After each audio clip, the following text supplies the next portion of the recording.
Hello students, कैसे हैं आप सब लोग। उम्मीद करती हूँ सब अच्छे होंगे और स्वस्थ होंगे।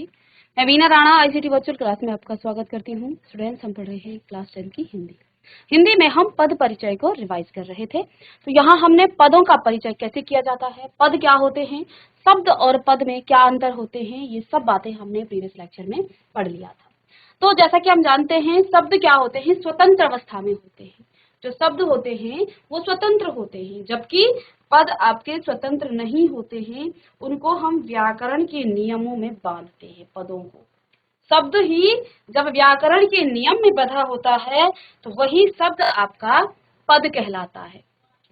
उन्हीं शब्दों को हम पद कहते हैं जब वो व्याकरण के नियमों में बंधे होते हैं। तो इसी आधार पर आप जानते हैं शब्दों के दो प्रकार होते हैं, विकारी और अविकारी शब्द।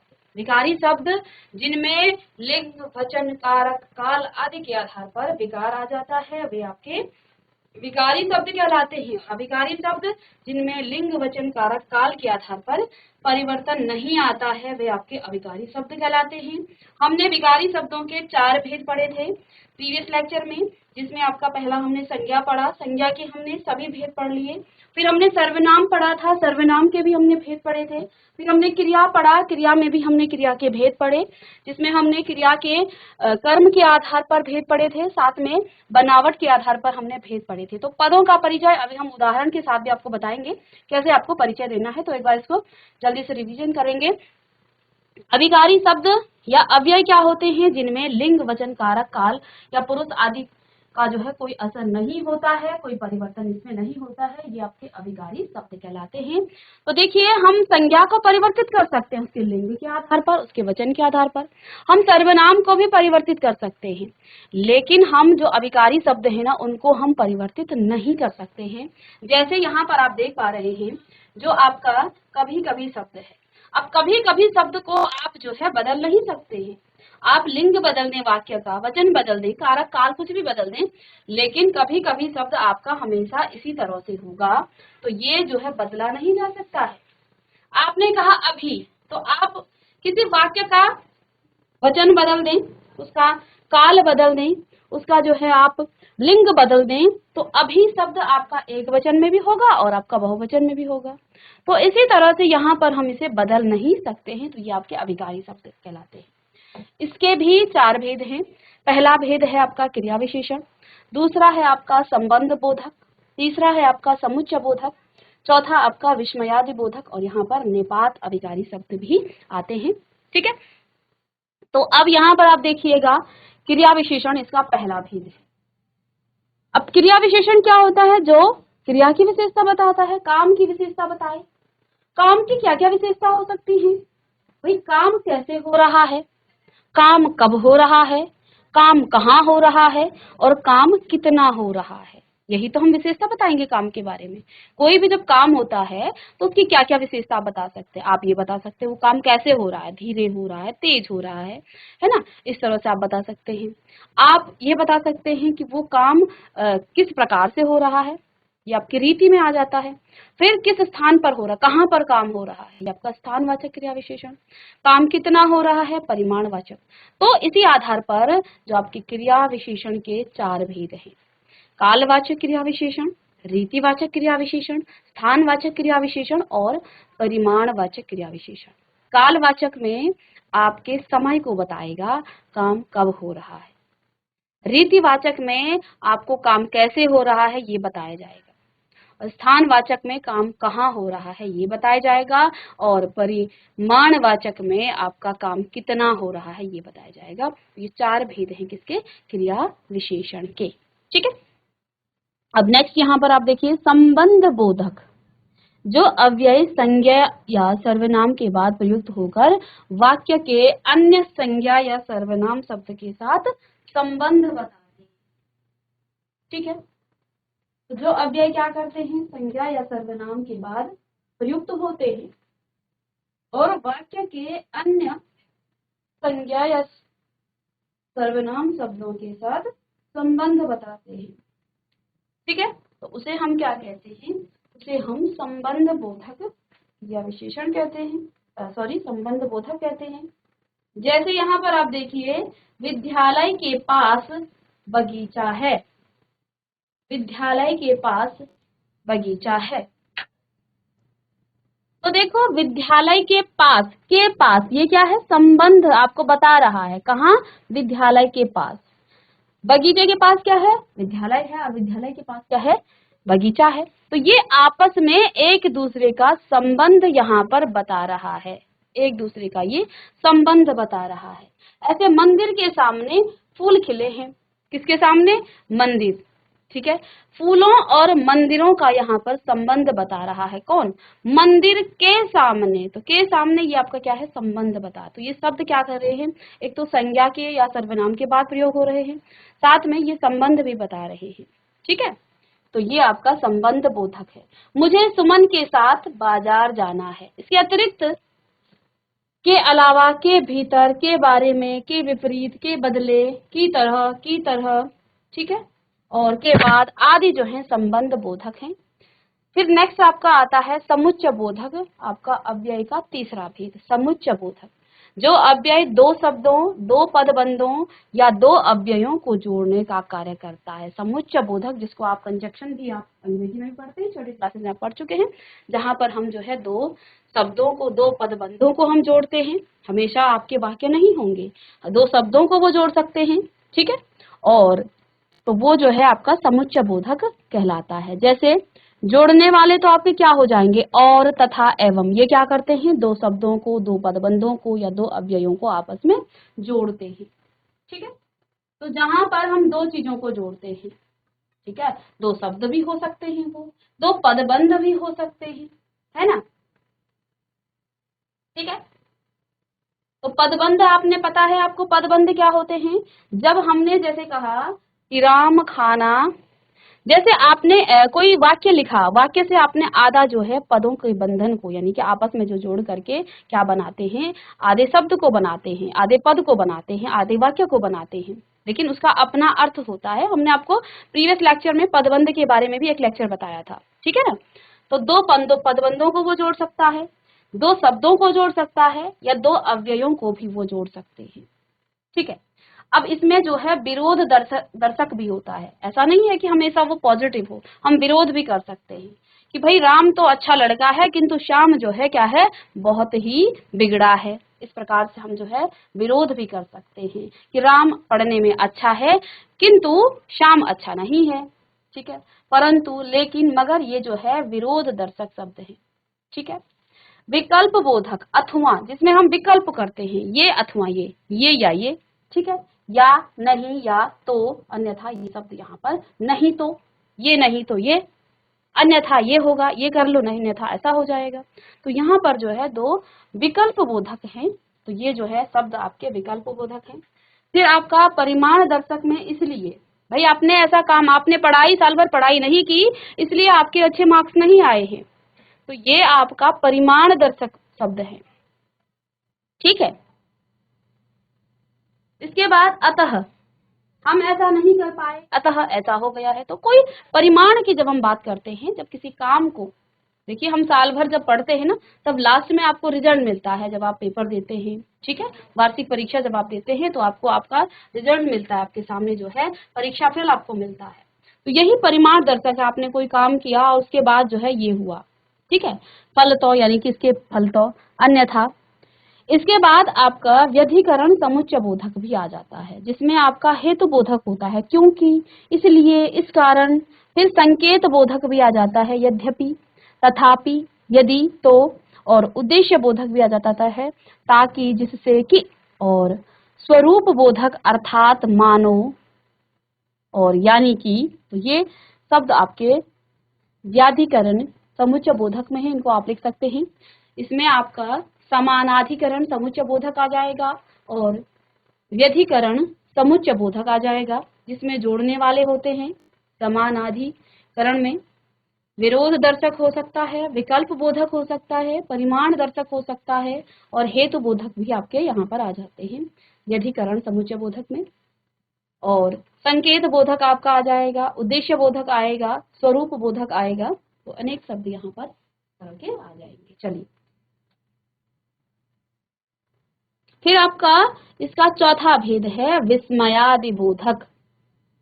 विस्मय का मतलब होता है जो सडन मूवमेंट होता है, अचानक से।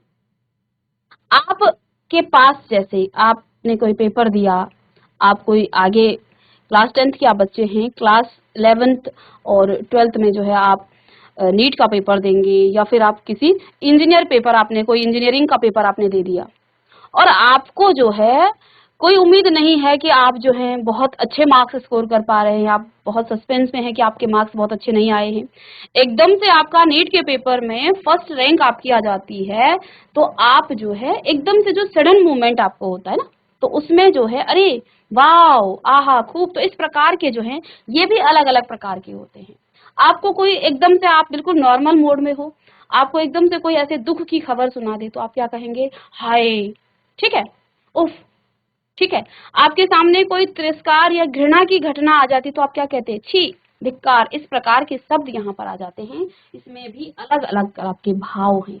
जैसे जब आप आश्चर्य प्रकट करते हैं, जब आप आश्चर्य का भाव या विस्मय का भाव प्रकट करते हैं, तो आप क्या कहते हैं, जब आप आश्चर्य हो जाते हैं, अरे, फिर यहाँ पर ये विस्मयादि बोधक का चिन्ह है, ओह, हे, हैं, क्या, तो इस प्रकार के शब्द आपके आश्चर्य को प्रकट करते हैं, जो आपका भाव आश्चर्य का होता है। फिर इसमें दूसरा भाव आपका आता है उल्लास या हर्ष। आप बहुत खुशी में हैं, आप जो है बहुत आनंद में हैं, तो आप क्या कहते हैं, वाह, वाह, आहा, खूब, बहुत अच्छा। इस प्रकार के शब्द आपके मुख से निकलते हैं, तो ये आपके विस्मयादि बोधक जो है शब्द हैं। फिर इसमें आपकी शोक और पीड़ा भी हो सकती है, हाय, आह, उफ, हाय राम, तो ऐसे जो है ये सभी जो है आपके सडन मूवमेंट होते हैं, ठीक है। घृणा और तिरस्कार, और ये तभी तो निकलता है, आपको एकदम से किसी ने खुशी की बात कह दी, ठीक है, तो आप क्या कहेंगे, वाओ, आहा, खूब, बहुत अच्छा, इस प्रकार के शब्द आप कहेंगे। ये सारे आपके सडन में होते हैं, बिल्कुल आपको अचानक से ये बात दिखे या सुने इस प्रकार से, तो तब आपके मुख से ये शब्द निकलते हैं। घृणा में भी आपने एकदम से कोई बहुत गंदी चीज दिख ली, तो आप क्या कहेंगे, देखोगे तो आप क्या कहोगे, छी, छिक, तो इस प्रकार से हट, इस तरह के शब्दों का आप प्रयोग करेंगे। तो ये घृणा और तिरस्कार के लिए विस्मयादि बोधक शब्द है। चेतावनी आप किसी को दे रहे हो, हटो, बचो, सावधान, खबरदार, इस प्रकार के शब्दों को आप बोल सकते हैं, ठीक है। आपने किसी को स्वीकृति करने की आप जो है शब्द कह रहे हैं, अच्छा, ठीक, बहुत अच्छा। प्रशंसा आप कर रहे हैं किसी की, तो आप क्या कहेंगे, शाबाश, सुंदर, बहुत बढ़िया, ठीक है। संबोधन आप कर रहे हैं जब, तो हे, अरे और सुनो। अक्सर हम जो है विस्मयादि बोधक में संबोधन को ही, लेकिन इसमें बहुत सारे आपके भाव होते हैं, जिसमें आपका आश्चर्य का भाव है, या विस्मय, उल्लास का भाव, हर्ष का भाव, शोक और पीड़ा का भाव हो सकता है, घृणा और तिरस्कार का भाव होगा, चेतावनी होगी, स्वीकृति आपकी होगी, प्रशंसा आप किसी की कर रहे हैं, और किसी को आप पुकार रहे हैं, संबोधन आप कर रहे हैं। तो ये सभी भाव यहाँ विस्मयादि बोधक में आ जाते हैं।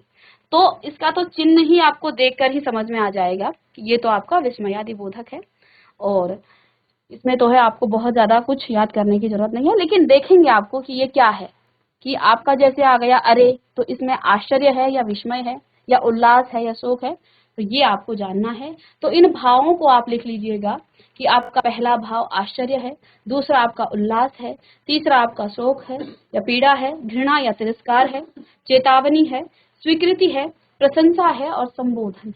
इसी ने आप लिख लीजिएगा, चलेगा।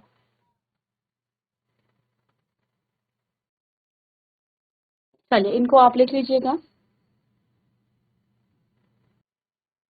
इसके बाद आपका जो है निपात है। निपात वे अव्यय जो किसी शब्द के बाद लगकर उसके अर्थ पर बल देते हैं, यानी कि वो जिस भी शब्द के बाद लगते हैं उस शब्द पर बल देते हैं, यानी उस पर आपको विशेष ध्यान देना है।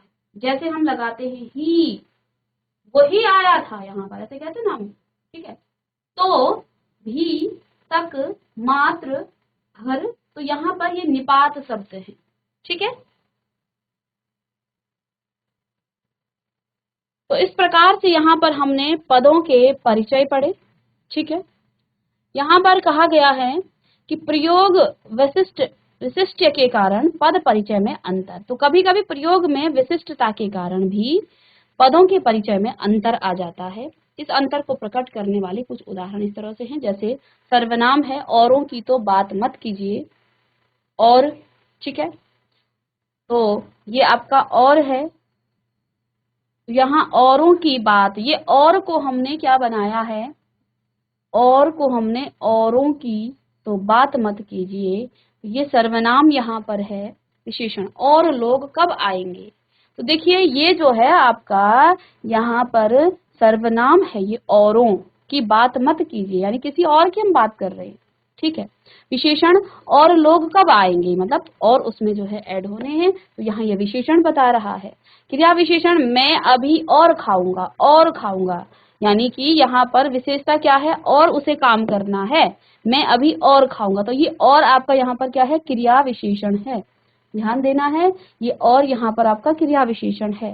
समुच्चय बोधक में सुमन आई और, तो यहाँ पर दो शब्दों को, दो पदबंधों को जोड़ा गया है, सुमन आई और उपहार देकर चली गई, तो इन दोनों को जोड़ने वाला ये यहाँ पर क्या है, समुच्चय बोधक है। ये और आपका यहाँ पर क्रिया विशेषण है, और ये और यहाँ पर आपका विशेषण है, और ये आपका सर्वनाम है। देख लीजिएगा, तो इसमें भी आपको ध्यान देना है, आपको पहले वाक्यों को देख करके वाक्यों के अर्थों को समझना है। तो ये जो और है ना, कई बार तो हम क्या कहते हैं कि और शब्द क्या है, और आपका एक समुच्चय बोधक है, लेकिन ये जो है अलग अलग अर्थों में आता है, क्योंकि यहाँ पर औरों की बात मत कीजिए, तो यहाँ पर ये सर्वनाम है। और लोग कब आएंगे, ये आपका विशेषण है। क्रिया विशेषण मैं अभी और खाऊंगा, तो और शब्द क्या है, इस खाऊंगा यानी क्रिया की विशेषता बताई कि और काम किया जाएगा, ठीक है, खाने का काम हो रहा है। समुच्चय बोधक में सुमन आई और उपहार देकर चली गई, दो उपवाक्यों पदबंधों को यहाँ पर जोड़ने वाला कार्य कर रहा है। और इसके अलावा कुछ और शब्द भी हैं, जैसे अच्छा, तो अच्छा शब्द इसमें आपका जैसे संज्ञा, अच्छों की शरण में जाओ, तो ये संज्ञा है, अच्छा जो है यहाँ पर संज्ञा बता रहा है। कुछ अच्छे काम कर लो, कर लिया करो, तो विशेषण है, कैसे काम, अच्छे काम, तो यहाँ पर ये आपका क्या है, विशेषण है, काम कैसा करना है आपको, अच्छे काम कर लिया करो। क्रिया विशेषण वह बहुत अच्छा नाची, और विस्मयादि बोधक में अच्छा तुम्हारी इतनी हिम्मत, तो इस तरह से जो है अलग अलग ये भी आपको पद परिचय करते समय, पदों का परिचय करते समय ये चीजें आपको समझनी है, ठीक है। सिर्फ शब्दों को रट करके हमें पद का परिचय नहीं करना है, हमें प्रॉपर उस वाक्य को समझना है, और फिर देखना है कि यहाँ पर, क्योंकि कभी कभी जो अच्छा शब्द है वो संज्ञा का काम भी कर रहा है, और शब्द आपने देखा सर्वनाम का काम उसने किया, विशेषण का काम किया, फिर क्रिया विशेषण का काम भी किया, ठीक है ना, और हमने समुच्चय बोधक का भी काम उसने किया। तो ये सारी चीजें हमें समझने हैं, वाक्यों को समझना है, और फिर उसको यहाँ पर तब लिखना है, ठीक है। अब कुछ शब्द, वैसे तो हमने क्या कहा, कुछ शब्द आपका क्या है, ये आपका अव्यय है, अविकारी शब्द है, इसमें परिवर्तन नहीं होता है, लेकिन ये कुछ शब्द हमेशा अविकारी नहीं है। यहाँ पे देखिए, ये सर्वनाम है, खाने को कुछ दे दीजिए, तो वाक्यों को देख करके उसके अर्थ को समझना है, और फिर हमें जो है पदों का परिचय बताना है। देखिए ये कुछ शब्द यहाँ पर, खाने को कुछ दे दो, दीजिए, विशेषण में कुछ छात्र जा चुके हैं, तो यहाँ कुछ शब्द विशेषण है। कुछ के लिए जलपान का प्रबंध है, तो ये कुछ कौन है, ये सर्व कुछ संज्ञा है। क्रिया विशेषण में कुछ पढ़ो तो सही, तो यहाँ पर ये आपका क्रिया विशेषण है। बहुत शब्द, जैसे मैंने बहुतों को देखा, तो ये संज्ञा है, किसको देखा, बहुतों को देखा, अरे बहुत कौन है, कोई संज्ञा है। बहुत हो चुका, तो ये सर्वनाम है। बहुत अनाज खराब हो गया, तो ये आपका विशेषण है। क्रिया विशेषण में हाथी बहुत खाता है। ऐसा शब्द, ऐसा में देखिए संज्ञा, ऐसों को मैंने बहुत देखा, ये संज्ञा हो गया। सर्वनाम में आपका ऐसा नहीं होगा, तो यहाँ पर ऐसा शब्द सर्वनाम है। विशेषण, ऐसा सांप पहली बार देखा, तो देखिए कहाँ कहाँ किस प्रकार से यूज हो रहा है। ऐसा नहीं है कि हमेशा इनका जो है एक ही जगह प्रयोग होता है, वाक्य के अनुसार, उसके अर्थ के अनुसार आपको देखना है, तो यहाँ पर आप गलती कर सकते हैं पद परिचय में, ठीक है ना। चलिए,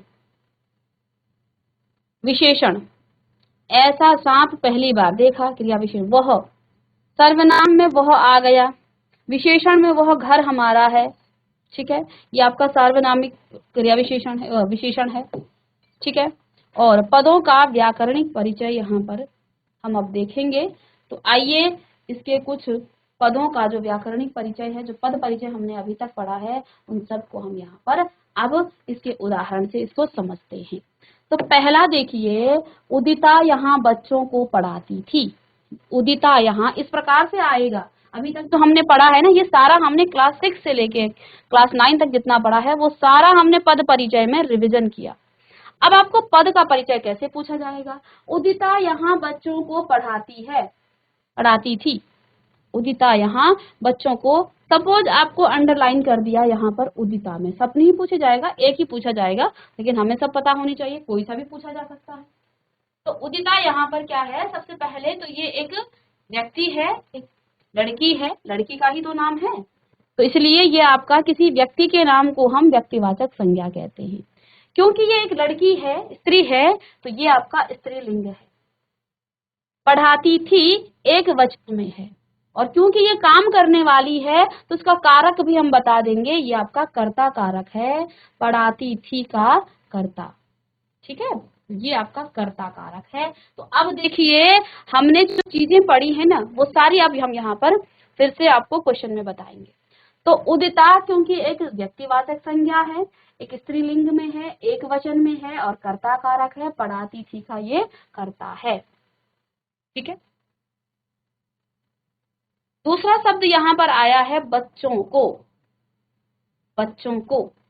तो सबसे पहले बच्चों को ये आपकी जातिवाचक संज्ञा है, पुल्लिंग है और बहुवचन में है और यहाँ पर कर्म कारक है। पढ़ाती थी आपका सकर्मक है क्योंकि यहाँ कर्म भी है, एक वचन में है, स्त्रीलिंग और अन्य पुरुष कर्तृवाच्य है और कर्ता यहाँ पर उदिता है। तो इस प्रकार से हम पदों का परिचय निकालते हैं, पदों का परिचय हम पढ़ते हैं। तो पहला उदाहरण आप लिखेंगे, उदिता यहाँ बच्चों को पढ़ाती है। तो उदिता का पद परिचय क्या हुआ? ये आपका व्यक्तिवाचक संज्ञा है, स्त्रीलिंग में है, एक वचन और कर्ता कारक है। पढ़ाती थी का कर्ता है कौन? उदिता, काम करने वाली है इसलिए कर्ता कारक है। बच्चों को ये जातिवाचक संज्ञा है, पुल्लिंग अब बताने की जरूरत नहीं है, ऊपर से हम पढ़ के आए हैं। जातिवाचक संज्ञा है, बच्चों यानी ये पूरी जाति को बता रहा है, पुल्लिंग है, बहुवचन में है, कर्म कारक। पढ़ाती थी सकर्मक क्रिया है, क्रिया का हमने भेद पढ़ा था ना, सकर्मक। देखो कर्म के आधार पर दो भेद पढ़े थे हमने, सकर्मक और अकर्मक। ये एक वचन में है, स्त्रीलिंग है, अन्य पुरुष है, ठीक है।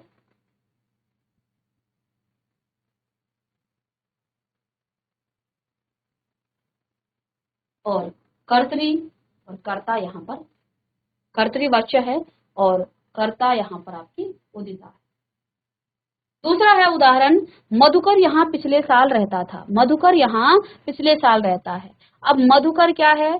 एक व्यक्ति का नाम है, इसलिए ये व्यक्तिवाचक संज्ञा। रहता था एक वचन पुल्लिंग में, ठीक है, और क्योंकि ये काम करने वाला है तो कर्ता कारक है। तो रहता था क्रिया का ये क्या है? क्या है? कर्ता है, ठीक है। और यहाँ शब्द देखिए क्रिया विशेषण है, स्थान सूचक है, रहना क्रिया का निर्देश करने वाला है। रहता था अकर्मक क्रिया है, इसमें आपका कर्म नहीं है, रहता था। एक वचन है, पुल्लिंग है, अन्य पुरुष है, भूतकाल है, कर्तृवाच्य और कर्ता मधुकर। कर्तरी और अकर्तृवाच्य हम पढ़ चुके हैं, ठीक है। तो ये आप सभी चीजें पढ़ चुके हैं। तो आगे हम कल की क्लास में इसके और उदाहरण जानेंगे और फिर इसे आप पूरा एक बार रिवाइज कीजिएगा, क्योंकि हमें बहुत सारी चीजें रिवीजन करते हुए चलना है, तभी हम पदों का परिचय बता सकते हैं, ठीक है। तो चलिए मिलते हैं नेक्स्ट लेक्चर में, तब तक के लिए थैंक यू।